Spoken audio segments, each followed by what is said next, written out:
Pemerintahan Pak Prabowo ini adalah pemerintah cuci piring, ya kalau menurut kami piring. karena begitu banyak. Piringnya siapa yang dicuci? Cuci piringnya Pak Jokowi dong, pemerintahan Jokowi selama 10 tahun, karena banyak sekali Sakit yang disembunyikan hati. under the carpet nih. Oke. Ya, jadi saya kira untung nih Pak Prabowo ngirim Thomas Jiwandono misalnya Kementerian Keuangan, sehingga antara hayal gitu ya, katakanlah visi dengan realita itu bisa ketemu. Terkait dengan visi besar pemerintahan Pak Jokowi selama 10 tahun, Dengerin. yaitu terkait dengan pembangunan infrastruktur. Memang ini menjadi sukses besar dari pemerintahan saat ini.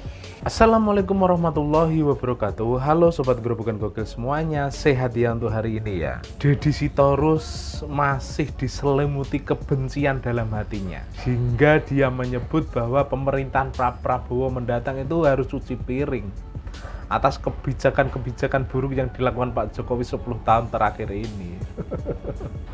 Kocak ini memang.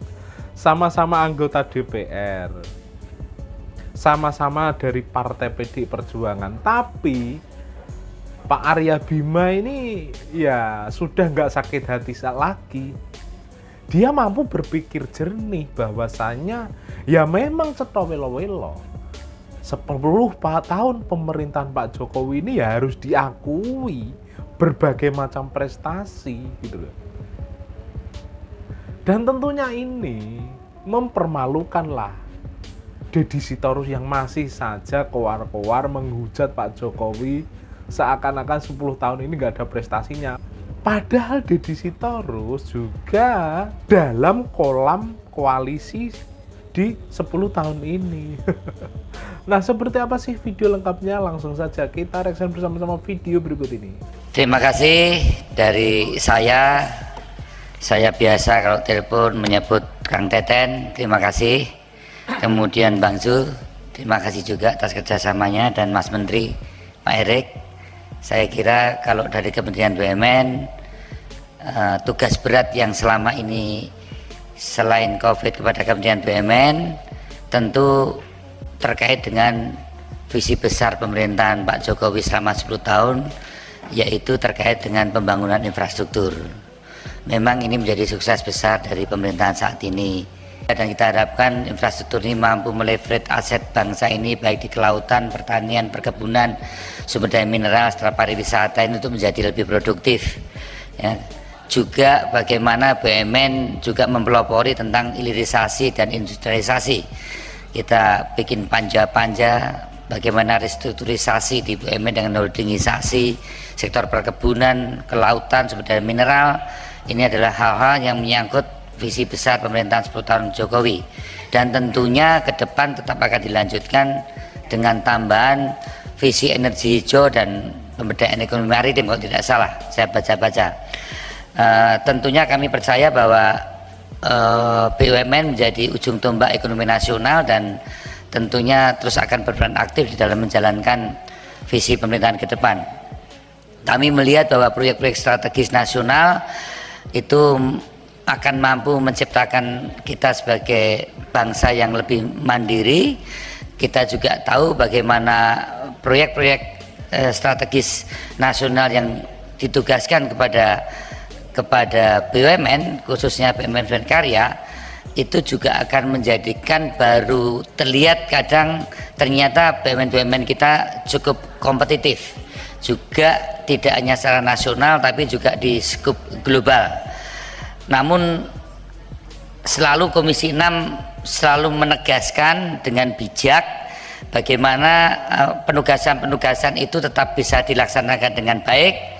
Tapi kita, Pak Menteri juga punya wamen yang cukup kuat, jangan sampai mengorbankan keseimbangan soal finansialnya sisi keuangan BUMN.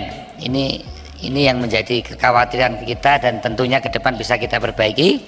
Sinergi dan kolaborasi dengan pemerintah dan dengan sektor swasta itu juga harus kita jaga dan harus kita tingkatkan dari berbagai rapat-rapat kerja di Komisi 6 ini.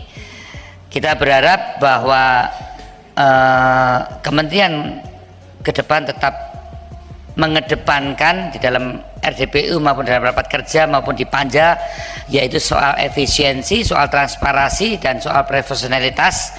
Itu tetap menjadi hal yang penting untuk menguatkan hal-hal yang terkait dengan kinerja BUMN, terutama di sisi keuangan.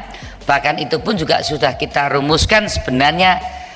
Yang menjadi PR kita dan belum selesai adalah di Undang-Undang BUMN. Insya Allah nanti ke depan tetap menjadi hal yang penting, karena disitulah sebenarnya substansi Undang-Undang BUMN adalah memperbaiki kinerja dalam sisi keuangan, penguatan tata kelola, dan kita berharap dengan undang-undang itu BUMN bisa lebih memberikan kontribusi yang nyata bagi pembangunan ekonomi nasional.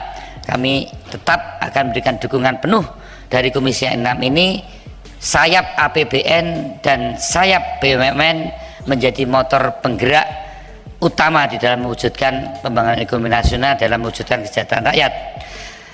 Semenjak ada tol Trans Jawa ini, sleeper bus di jalur Trans Jawa itu semakin banyak. Dan gue adalah salah satu penumpang setia sleeper bus. Gue lebih milih sleeper bus daripada kereta karena kenyamanannya jauh lebih tinggi dengan harga yang kurang lebih sama. Ini adalah contoh nyata dari pembangunan infrastruktur yang menghasilkan pertumbuhan ekonomi dalam bentuk memberikan peluang bisnis yang baru. Mantap. Dulu transportasi itu Nyata. dikuasai oleh pesawat dan kereta api. Sekarang dengan adanya sleeper bus, kereta api mau nggak mau harus nurunin harga, dan pesawat juga semoga habis ini akan nurunin harga karena pilihan masyarakat untuk berpindah dari satu kota ke kota lain di dalam Pulau Jawa ini semakin banyak. Jadi buat kalian yang bilang bervariasi bangun jalan lah tol ya. nggak bisa dinikmati orang miskin, menurut gua salah banget. Yang menikmati orang naik bus ini nggak semuanya orang kaya. Ya lah, sleeper bus hanya orang tertentu yang bisa naik, tapi kan bus-bus lain yang lewat jalan tol bisa dinikmati oleh orang miskin juga. Jadi jangan selalu mikirin hanya yang naik mobil yang menikmati. Belum lagi barang yang berpindah dengan lebih cepat karena ada jalan tol. Itu juga kan dinikmati oleh siapa? Warga miskin dan warga kaya juga. Jadi menurut gue pembangunan jalan tol di seluruh Indonesia itu sangat benar dan sangat positif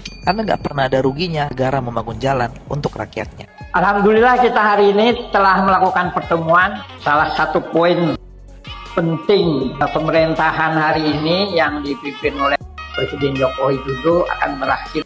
Yang pertama tentu saja ucapan terima kasih kepada Bapak Presiden Republik Indonesia, Bapak Insinyur Haji Joko Widodo yang telah 10 tahun memimpin negeri ini, yang kemajuan negeri ini luar biasa pesat, mulai Rakyat dari mengakui Bang Deddy, kemampuan menjaga fiskal, perekonomian, 10 tahun dimana kinerja pertumbuhan Jokowi ekonomi oke. kita juga masih berlangsung melebihi negara-negara maju lain. Satu indikator yang kedua bisa kita lihat pembangunan jalan, jembatan, bandara, tol laut dan seterusnya ini sangat bermanfaat untuk negeri ini. Demokrasi juga mengalami kemajuan pesat. Kita tahu kalau zaman Orde Baru, saya jangan coba-coba pernah mengkritik Presiden RI Bapak Soeharto.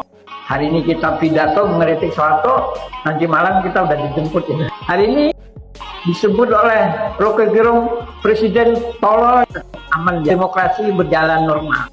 Aman Artinya saja, Rocky tidak Gerung ada masih tekanan atau saja otoritas menghina. teman-teman negara kepada siapa yang berbeda. Ini kemajuan luar biasa. Nah, kita tetap berharap menjadi bangsa yang beradab. Kalau toh mengkritik pemimpin, mengkritik berdasar budaya Indonesia, bukan menyebut presiden tolol gitu. Jadi kita tetap menganggap bahwa kehadiran presiden ke-7 ini telah melakukan pembaharuan luar biasa dan kita mengucapkan terima kasih atas kerja beliau. Bapak, uangnya banyak.